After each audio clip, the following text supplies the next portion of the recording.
ಕೃಷಿ ಮಿತ್ರ ಯೂಟ್ಯೂಬ್ ಚಾನಲ್ಗೆ ಎಲ್ಲರಿಗೂ ಸ್ವಾಗತ. ಇವತ್ತು ನಾನು ಮೊನ್ನೆ ಟ್ರೈಯಲ್ಲಿ ಬೀಜ ಬಿತ್ತಿದ ತರಕಾರಿ ಬೀಜದ ಬೆಳವಣಿಗೆ ಬಗ್ಗೆ ತಿಳಿಸಲು ಪ್ರಯತ್ನ ಮಾಡ್ತೇನೆ ನಿಮಗೆ. ನೋಡಿ, ಟ್ರೈಯಲ್ಲಿ ಪ್ರಾರಂಭದಲ್ಲಿ ಹೇಗೆ ಇತ್ತು, ಆನಂತರ ಅದು ಇಷ್ಟು ಬೆಳವಣಿಗೆಗಳಾಯಿತು ಒಂದೂವರೆ 2 ದಿವಸದಲ್ಲಿ.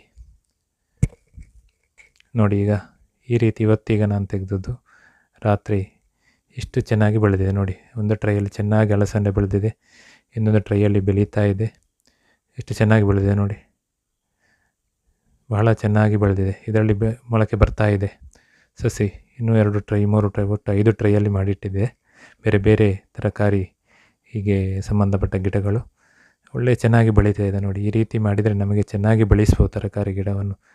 ಯಾವುದೇ ತೊಂದರೆಗಳಿಲ್ಲದೆ ಬೆಳೆಸಲಿಕ್ಕೆ ಸಾಧ್ಯ ಉಂಟು. ಯಾಕಂದರೆ ಇದನ್ನು ಇನ್ನು ಭೂಮಿಯ ನಟ ಚೆನ್ನಾಗಾಗುತ್ತೆ. ನಾನು ಇರುವೆ ಬರದೇ ರೀತಿಯಲ್ಲಿ ಸ್ವಲ್ಪ ಅದಕ್ಕೆ ವ್ಯವಸ್ಥೆ ಮಾಡಿದ್ದೆ. ಅದು ಆ ರೀತಿ ಮಾಡಿದರೆ